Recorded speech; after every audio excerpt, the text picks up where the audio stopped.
જય માતાજી મહાદેવ હર ડાયરાને કેમ છો બધા મજામાં જ હશો। આજે આપણે જવાનું છે ચોટીલા। રાજકોટ થોડાક કામથી આવ્યા તો ત્યાંથી પછી ચોટીલા જવાનું થયું માં ચામુંડમાના મંદિરે। વાત છે પંચાળની ભૂમિની। ચોટીલા જે સિટી છે ને તે આવે છે પંચાળની ધરા ઉપર। જે તે સમયે એને પંચાળની ભૂમિ કહેવામાં આવતું। જે આજનું જે ચોટીલા છે ને તે ત્યાં હે ને ચામુંડમાનું મંદિર આવેલું છે। જો કે બધાએ જોયું જ હશે। ત્યાં કહેવાય છે કે આજના સમયે પણ છે ને કોઈ મંદિર ઉપર રાતના સમયે રોકાઈ નથી શકતું। કેમ કે તેમ કહેવાય છે કે ત્યાં રાતના સમયે ચામુંડમાની મંદિરની રક્ષાએ સિંહ રાતના પહેરેદારી કરે છે। મતલબમાં એવું કહેવામાં આવે છે। પછી આપણે જે મંદિરે પૂગી ગયા અને ચડવા માંડ્યા પગથિયા। કંઈક 920 જેવા કંઈક પગથિયા છે અહીંયા। બહુ મસ્ત મંદિર છે, જયા જેવું છે। અને ચોમાસામાં તો અહીં કંઈક અલગ જ નજારો હોય છે। કેમ કે ચારેકોર લીલી હરિયાળી હોય છે। તમને ખબર જ છે કે તમારો ભાઈ ક્યાં જાય ત્યાં લીલી હરિયાળી ડાળીએ હોય। ડાળીએ ડોલે રે પવન, એવા ઉછેરવા માટે લીલા લીલા વન। જો મસ્ત લખેલું પણ છે, તમે જોઈ શકો છો। ચોમાસાનું વાતાવરણ છે એટલે તમે જાઓ એટલે તમને મજા જ આવ્યા કરે।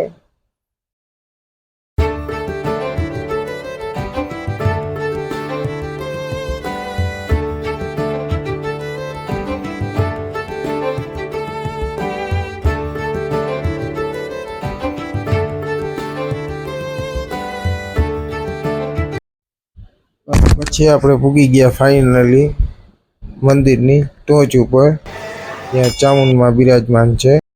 જો કે અહીંની એક વાત ગમી ચોટીલા મંદિરની કે તમને ફોટોશૂટ અને વિડીયો શૂટ કરવાનું અલાઉડ છે। જ્યાં લખી ગયેલ છે કે ફોટોશૂટ તેમજ વિડીયો શૂટિંગ કરવા માટે સાઈડમાં ઊભીને મતલબ તમે કરી શકો છો।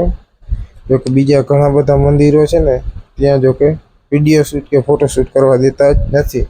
ને આ છે આપણે ચોટીલા ચામુંડમાના મંદિરનો ધૂણો જે કહેવામાં આવે ને, આપણે દેશી ભાષામાં કહીએ તો તે ધૂણો। અને આપણે જે સિંહની વાત કરતા હતા ને તેનું પણ જ્યાં ઓલું રાખેલું જ છે। ત્યાં પણ બધા ભક્તો દર્શન કરે જ છે। શું કે તે ચામુંડમાનું શું કહેવાય વાહન છે સવારી કરવા માટે। અને આ છે જે આપણે ઘણા બધા સોશિયલ મીડિયામાં ફોટા જોયા હોય, ચોટીલાને ટેગ કરી ગયેલ કે ફોટા પાડી ગયેલો હોય તો આ ફોટોશૂટ માટેનું લોકેશન પણ બહુ મસ્ત છે। બાકી લીલી હરિયાળી તમને જોવા જળશે એકદમ મસ્ત મજાની, કંઈ ઘટે જ નહીં। ચોમાસા જેવું વાતાવરણ છે ને લીલી હરિયાળી છે તો એક પંક્તિ યાદ આવે છે કે આખા શહેરને મળ્યું છે સહિયારું વાદળ, કે આખા શહેરને મળ્યાળું છે સહિયારું વાદળ, બધાની બારીએ જુદી જુદી વાછટ, કે બધાની બારીએ જુદી જુદી વાછટ। તો પછી આપણે દર્શન ને એ બધું કરી ત્યાંથી નીકળી ગયા, પાછા નીચે જવા માટે રવાના થઈ ગયા। નીચે હે ને માર્કેટ ને જોરદાર હે। ને જો મસ્ત મજાના રમકડા, તમારા ભાઈનું ફેવરિટ રમકડું ટ્રેક્ટર। આપણું બચપનથી ડ્રીમ હતું કે ટ્રેક્ટર મોટા થઈને લેસ, પછી ખબર પડી કે ધંધા કરાય નહીં, કઈના દુખાવા પછી કોઈ હાજા કરવા નથી આવતું। ને ત્યાં હથિયારોની પણ ઘણી બધી દુકાનો છે।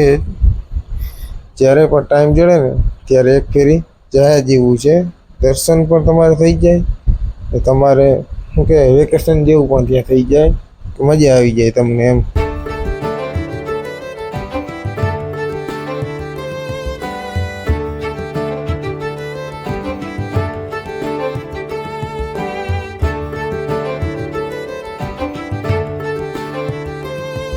અને આ જે મંદિર દેખાઈ રહી છે ને તે છે ચામુંડમાનો મઠ, જે નીચેના ભાગમાં આવેલો છે। ટોચ ઉપર મંદિર છે, નીચે મઠ છે, જોઈ શકો છો। ત્યાં પણ બહુ મસ્ત મજાનું મંદિર ને તેવું બધું છે જ। રુદ્ર મહાકાલી પાર્વતીશ્વર મંદિર પણ ત્યાં છે જ। જ્યારે પણ ટાઈમ જડે ને ત્યારે એકવાર જરૂરથી જાજો, બહુ મસ્ત મજા આવે એવું છે। ને પછી મઠના પણ દર્શન કર્યા ને મંદિરના પણ દર્શન કર્યા। પછી બધાને ભૂખ લાગી હતી તો જમી લીધું. પછી જમી કરવીને પછી પાછા નીકળી ગયા અમે.